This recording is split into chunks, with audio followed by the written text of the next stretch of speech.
वरीय पुलिस अधीक्षक यानी एसएसपी प्रभात कुमार की पहल पर गुरुवार को जिले के विभिन्न थाना क्षेत्रों के चिन्हित दागी व्यक्तियों को पुलिस केंद्र बुलाकर एक विशेष संवाद कार्यक्रम आयोजित किया गया।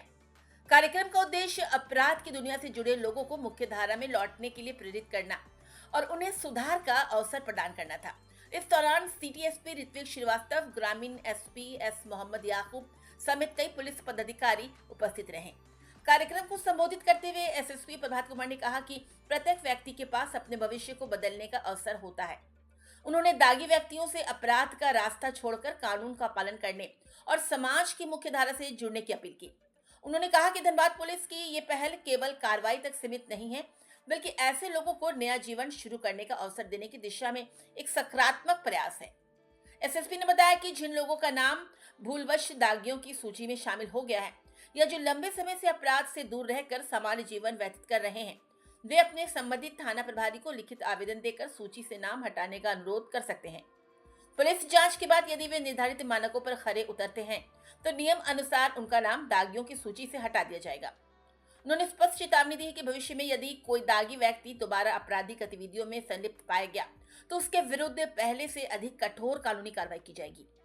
वहीं जो लोग ईमानदारी से सुधार के मार्ग पर चलना चाहते हैं, उन्हें धनबाद पुलिस हर संभव सहयोग देगी ताकि वे सम्मानजनक जीवन जी सकें और उनके परिवार को अनावश्यक कठिनाइयों का सामना न करना पड़े। बैठवा देना है ना। ए लक्ष्मण, इसके पीछे बैठवा दे। ना ना प्रधान में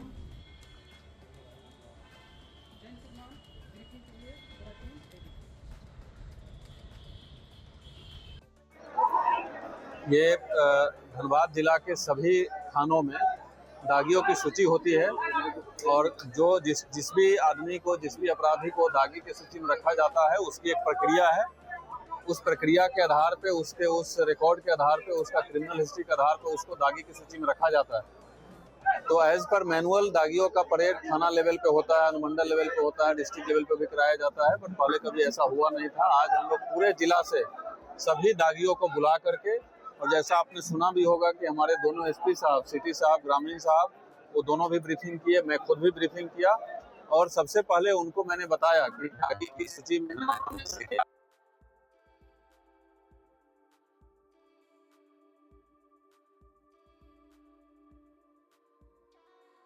होगा और क्या नहीं करना होगा।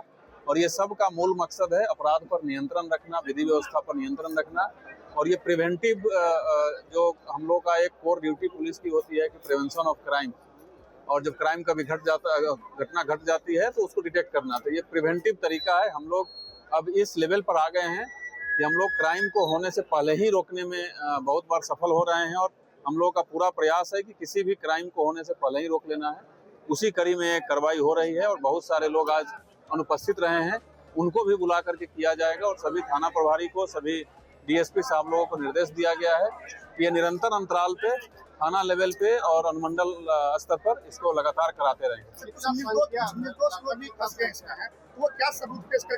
देखिए, जो पुलिस दागी की सूची में नाम डालती है, और जैसा मैंने बताया कि रिकॉर्ड के आधार पर डालती है, उनके विरुद्ध जो केस है, उनकी जो गतिविधि है, उनके विरुद्ध जो रिपोर्ट है, उसके आधार पर डालती है। लेकिन कुछ ऐसे लोग हैं यहाँ जो बता रहे थे कि वो कभी कुछ किए नहीं है, फिर भी उसका भी रास्ता है। उसका रास्ता मैंने बताया है, कानून में उसका भी रास्ता है कि अगर ऐसा हो गया है तो उसको कैसे वहाँ से हटाया जा सकता है। और मुझे इस बात की खुशी है कि सभी जो भी लोग यहाँ आए थे वो सब काफ़ी इस प्रक्रिया से खुश भी थे कि उनको एक नज़र लगा, उनको एक कोई दिशा दिखाया, अच्छा दिशा कोई दिखाया। और मैं काफ़ी इससे, मुझे लग रहा है, मुझे उम्मीद है कि इससे जितने लोग हैं वो ज़रूर प्रयास करेंगे कि कैसे उनका नाम दागी की सूची से हटे। और अगर वो ऐसा करते हैं तो डेफिनेटली धनबाद में अपराध में पहले से जितनी गिरावट आई है उससे और अधिक संख्या में गिरावट आई। ये आज जो प्रेजेंट हुए हैं लगभग 700 के आसपास है पूरे जिला से, 700। जेल जाने के बाद अपराधियों को मेंटरशिप जेल के अंदर तो मिला है, बाद में पहली दफा हुआ है कि जेल जाने से पहले अपराधियों को इस प्रकार से उनको समझाया बुझाया गया हो, संदेश दिया गया हो। बिल्कुल नहीं, हमारा पुलिस का काम भी है। पुलिस का काम सिर्फ अपराधियों को सजा दिलवाना या अपराधियों को सलाखों के पीछे डालना ही नहीं है, वो तो एक काम है ही। उसके अलावा हमारा ये भी काम है कि कैसे लोगों को अपराध करने से पहले ही रोक लें। तो उसमें ये काउंसलिंग, ब्रीफिंग, समझाना, डराना, धमकाना सब नियम के तहत ही होता है। तो उसी में हम लोग सारा बस एक ही मकसद है कि कैसे धनबाद में पूर्ण रूप से अपराध पर नियंत्रण लगाया जाए, कोई आपराधिक घटना घटे ही नहीं और लोग यहाँ शांति से और सुरक्षा के भाव के साथ यहाँ आगे तो चलेगी। बिल्कुल निरंतर चलती रहेगी। ये सो प्रक्रिया है। जितने लोग लगभग 700 लोग आए हैं, यहाँ हमने 10 फोटोग्राफर बुलाए हुए हैं। सबका इंडिविजुअल फोटोग्राफी कराया जाएगा और उसके नाम के साथ और जिस थाना क्षेत्र से आया है उसके साथ एक रिकॉर्ड है, ताकि थाना वाइज हम एक एल्बम बनाएंगे जिसमें सभी उनके उस थाना क्षेत्र के सभी अपराधियों की सूची, फोटो, मोबाइल नंबर, नाम, एड्रेस सब उस एल्बम में रहेगा। ज्यादा तो छोटे मोटे अपराध हो रही है या कुछ बिजनेस भी क्राइम? नहीं, दागी में जितने भी लोग हैं, छोटे मोटे भी होते हैं, आम से जो भी जिस अपराध जिस लेवल से दागी की सूची में नाम है उससे बुलाया गया। किसी की मानसिकता होती है कि अपराध करेंगे ही, आपने अपील भी किया कि अपराध नहीं छोड़ोगे तो फिर शीशे की धरा या फिर जिला बदल करेंगे, उसको क्या कहेंगे? नहीं, वो तो है ही। जैसा सबसे पहले तो हमने शुरुआत ही किया था, जैसा आप लोग देखे होंगे कि पहले नहीं करना है, सम्मानजनक जीवन जीना है, उसमें अपने परिवार का, अपने समाज का, अपने जिला के विकास में सब में योगदान देना है। उसके बाद भी अगर कुछ लोग ऐसे हैं जो नहीं मानेंगे, नहीं समझेंगे, तो कानून में हर चीज़ का प्रावधान है। फिर हम लोग जो नहीं मानने वाले हैं, आज हमने समझाया है, सबको ब्रीफ किया है, इसमें से डेफिनेटली उम्मीद है कि सारे लोग समझ गए हैं। लेकिन इसके बाद भी अगर कुछ लोग ऐसा नहीं करते हैं तो कानून में उसके लिए भी अलग से रास्ता है, फिर वो रास्ता अपनाया जाएगा। शांति संदेश और नहीं तो आपने देखिए, ये चेतावनी भी ब्रीफिंग का पार्ट ही है। आपको ये हम लोगों का मकसद ये था, ये बताना कि इसका नुकसान क्या है, अगर आप सुधर जाएंगे तो क्या फायदा है, नहीं सुधरेंगे तो क्या नुकसान है, ये दोनों चीज बताया गया है। और यहाँ एकदम आप जैसा देख रहे हैं कि सबको बढ़िया से अच्छे से बिठा करके सबके लिए पानी की व्यवस्था है, सारे चीज करा करके प्रयास ये रहा है कि सब लोगों को एक अच्छे ढंग से समझाया जाए।